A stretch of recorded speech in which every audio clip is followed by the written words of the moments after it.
Today, on Be Something Wonderful, I swear to God, there's movement everywhere. I am your host, Tom Kearin, and this is the Be Something Wonderful studio of higher consciousness, where we help you level up and become the best version of yourself. Creators, welcome back. Big video today. I want to just mention that there's a video that I posted some months ago now that seems to have a new life with all of you, because I hear it mentioned not only on the channel in some comments and on the Facebook page, but now with clients, I'm hearing it mentioned. And I think it's called 48 Hours of Moving Mountains by Being You. And there was a 48-hour challenge given on that video. And it's interesting, it came up with this client. This client said that he felt like his life wasn't moving. In fact, it was the argument that many of you make, that I see no movement. And again, what I always say is you cannot see movement through an assumption of no movement. I know you're looking out there and saying, but Tom, there's no movement. No, there's no time and space. Everything's at the same time. So when you say there's no movement, there can't be any movement. I wanted to start there, but we gave him a 48-hour challenge, right? Because he said there's no movement in his life. He had a deal that he was working on, a golden opportunity, he called it, that fell through. And he had worked on that for several weeks. And he had been imagining the deal closing.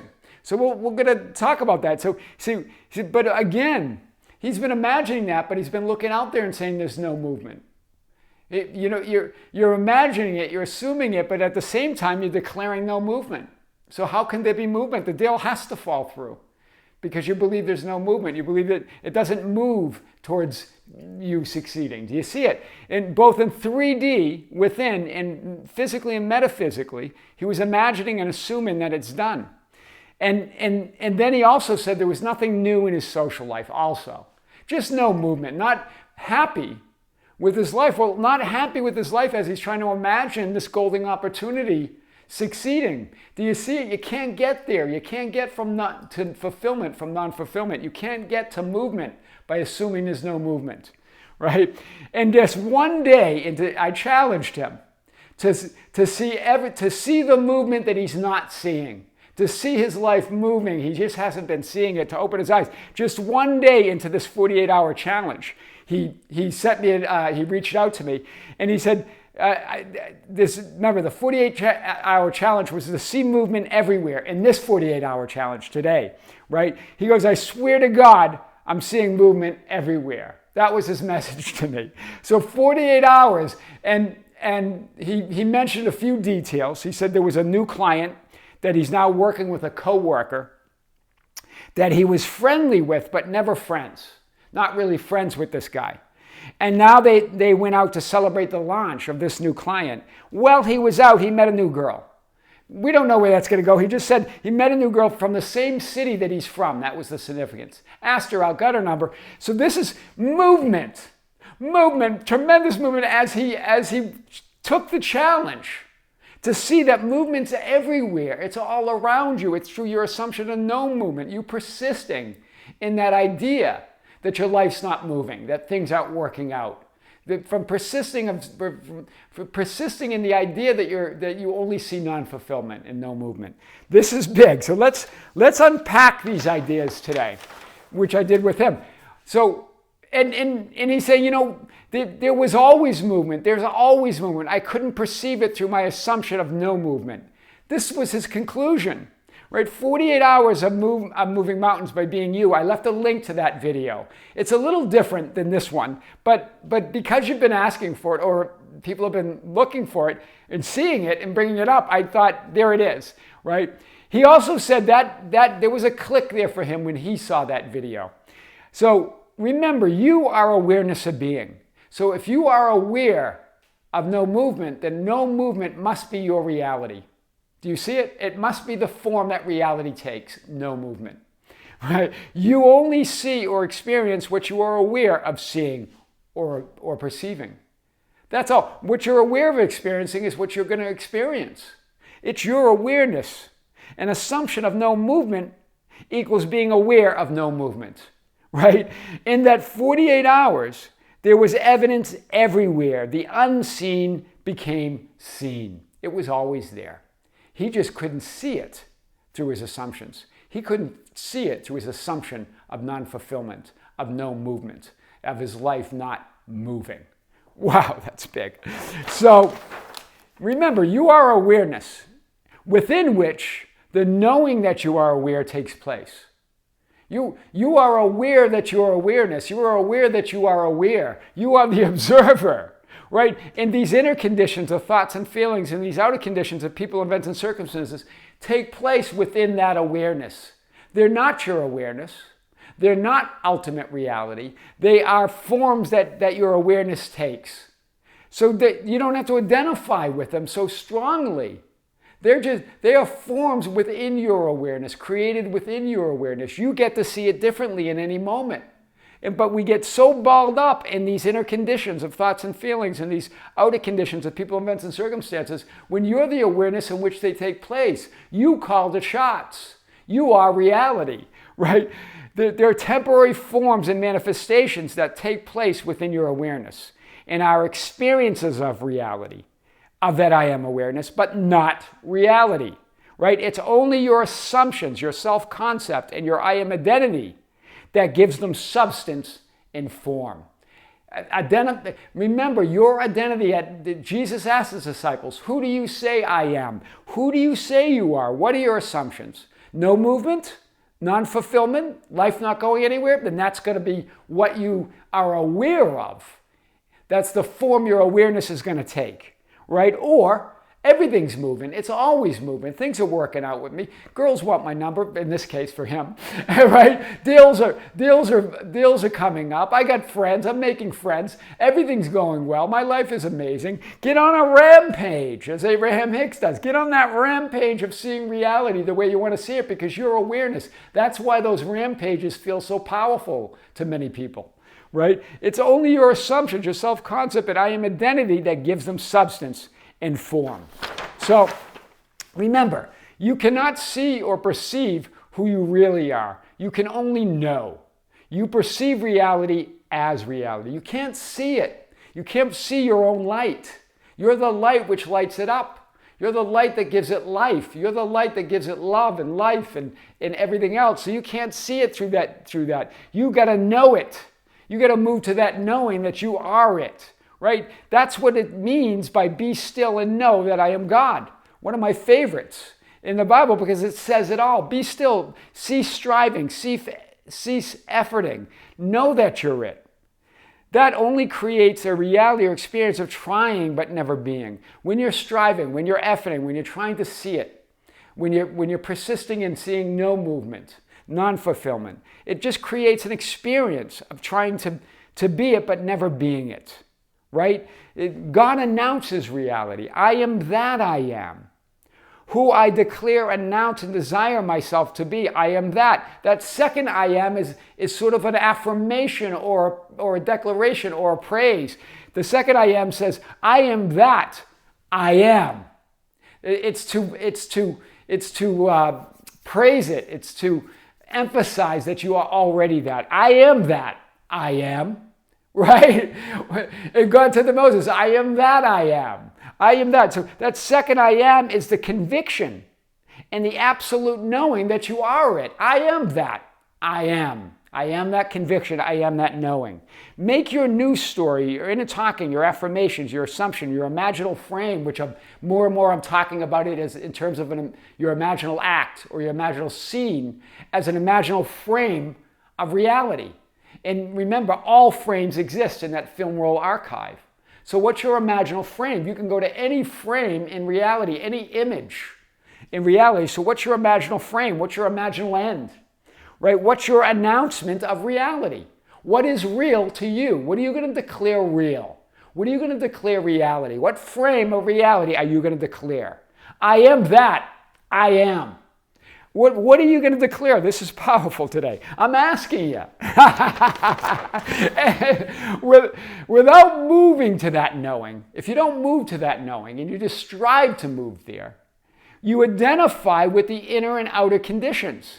Without what knowing am I talking about? I mean, I am source. I am God and there is no other. I am that awareness of being. I am. I am that I am. That's the knowing that I'm talking about. That's why those affirmations seem to be creating miracles in your life. I'm getting more and more stories. Just got another one right before I went to do this video. It's big. I couldn't even read it all. So I am source, God, and there is no other. I am that awareness of being. If you don't move to that knowing and you continue to struggle and strive and trying to see it, trying to see the light that you are, you identify with the temporary inner and outer conditions, the thoughts and feelings and the people, events, and circumstances, and you make assumptions looking out there in the mind. You're looking out there with your mind in 3D, right? So you make assumptions in your mind and in 3D, right? This is the whole exchange between Jesus and his disciples when he asked them, who do men say I, the Son of Man, am? And they go on that rampage. Some say John the Baptist. Some say Elijah. Others Jeremiah or one of the prophets. In other words, Jesus, the disciples to Jesus this is the disciples answering Jesus when he asked them, who do you say I am? The disciples represent your mind, your mental facilities, right? The disciplined mind. But when it's undisciplined, when it's scattered, and it's identifying, hear this, identifying with the temporary inner and outer conditions, because you're not moving to that knowing that you are the one and only source, right? You start identifying with those temporary conditions out there and your temporary thoughts and feelings within. Then you start saying, well, it's John the Baptist, it's Elijah, it's Jeremiah, or one of the prophets. It's this condition or that condition. It's this feeling or that thought. Do you see it? You identify with all that. The scattered mind identifying with those temporary 3D conditions and those limiting assumptions, right? Those thoughts and feelings, those limiting bogus assumptions, right? That's your I am. Your I am brings it into alignment. Your I am brings it into alignment. That's why Jesus is asking him, who do men say? He after they answer him, he says, no, but who do you say I am? That's you bringing yourself in alignment with your source. I am source. I'm God. There is no other. Right? So as you affirm, Peter, Simon Peter answers, you are the Christ, the Son of the living God. As you affirm, I am the Christ, the Son of the living God. I am source. There is no other. You put yourself in alignment with that I am. That's what was going on here. Jesus bringing the scattered disciples or disciplines of mind, the mental faculties, right? He's bringing the mental faculties in line, right? But as you affirm, I am the Christ, the Son of the living God, you bring those scattered faculties of the mind together in recognition of your true nature as source. Very powerful. That's why Jesus responded to Simon Peter, because Simon Peter went to the knowing. He wasn't striving, wasn't looking out there anymore. Stopped saying that it was Jeremiah or Elijah or one of the prophets and said, you are Christ, the Son of the living God. And then Jesus says, blessed are you, Simon Peter, for flesh and blood has not revealed this to you, but my Father who is in heaven. Powerful. Do you see it? It's not revealed to you by those 3D circumstances and conditions. It's not revealed to you by the limiting 3D minds of those temporary thoughts and feelings, or the outer people, events, and circumstances. It's revealed by you, by your declaration, I am source and there is no other. Be still and know that you are source. There you are. This is infinity. You're at the center of it. This is you. You're one with the Father, but the Father is greater, but you're one with it. And here is where your focus is, that less than 1% of manifested reality, or thoughts and feelings, temporary thoughts and feelings. It's all there.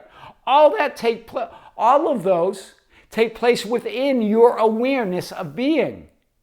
All of those. And you get to decide what that's going to be, what your identification is, what your relationship is to reality, to that manifested reality, to those thoughts and feelings, to those people, events, and circumstances. Very powerful. So try this, right? Try this. Recognize, be aware, I am that I am. That all conditions are temporary forms. That your inner thoughts and feelings and outer people, events, and circumstances take place within your awareness. That the conditions are not you. For the next 48 hours, see that unseen, right? See the movement that's all around you. Recognize yourself as that God of Scripture. Remember, and allow all those conditions to exist. Accept them as the right to exist. But at the same time, deny their power over you. Allow those thoughts and feelings to be there. Even feel them. Allow those people, events, and circumstances to be there. But then, as Jesus did, the proper use of denial is to deny their power over you, not to deny their existence. You can't, you're looking at it through your reality, you're trying to ignore it and say, it doesn't exist, it doesn't exist. It exists. It doesn't mean it's ultimate reality. It's a form. It's not what it seems. It's a form of that energy, of that substance of God, of that love of God. It's a specific form of that substance. So all of them exist as God. All of it exists as all that is. But deny the power of those temporary forms, those temporary thoughts and feelings, those temporary people, events, and circumstances, the power over you. They are not source of anything. I am. You are. They are not source of anything. That's why Jesus said, but who do you say that I am? What's your new story? What's your I am story? Right? See it all around you. And try it. Close your eyes in a relaxed state. I always talk about the alpha state, where you're in complete relaxation. You're relaxing your mind. You're relaxing your thoughts. You're in that relaxed state. You say, I am source. I am God, and there is no other. From that point, from there then create that frame, that imaginal frame, right? That imaginal image, that imaginal act. Assume and create an imaginal frame. If you can't see it, hear it. If you can't hear it, just assume it. See, know that it's true. That implies that your wish is fulfilled. It can be general or specific. It doesn't matter. Your source. Do you see it? Don't get balled up all on that. That your source, you decide. The resistance can't take over you. You create the resistance. Remember, resistance in that ultimate reality is change. You can't have change without resistance. It's change in the changeless. That's the definition of resistance. And excess resistance, so what we do is we put excess resistance on things, right? Resistance is part of creating reality. It's part of the change in the changeless. Without resistance, there's just all that is. It's complete unity, complete harmony, resistance free. Resistance creates that change so you can perceive or see reality. What we do, though, is put excess resistance. We resist the resistance. We resist the change. It's not changing into what I want it to be, and we put more resistance on it. So remember, imagine, create that frame, right? It doesn't matter your source. Know it's done. Know it's yours. Know that there's movement all around you. Try that for 48 hours, right? And you're going to be saying the same thing. You're going to be saying, Tom, I swear to God, there's movement everywhere. I am your host, Tom Kearin, and this is the Be Something Wonderful studio of Higher Consciousness, where we help you level up and become the best version of yourself. Creators, thank you. Thank you for being with me. Thank you for liking and sharing and commenting on the videos. Thank you for being part of our Facebook group, the Be Something Wonderful Ambassadors, at facebook.com/groups/Be Something Wonderful, for joining us on Instagram and Twitter at Tom Kearin, for joining our membership channel. If you haven't joined, there's a link below. We have a live stream in September 26th at 9 a.m. in the morning, right here from Las Vegas live. I'm going to come to you answering your questions that you send at info@besomethingwonderful.com. Send your questions. That live stream's coming. There's also a new video coming out this morning or later this afternoon for the membership channel. Very powerful video. Stay tuned. Look for that. Creators, with great love, with great light and infinite gratitude, this is Tom with Be Something Wonderful. We'll see you soon.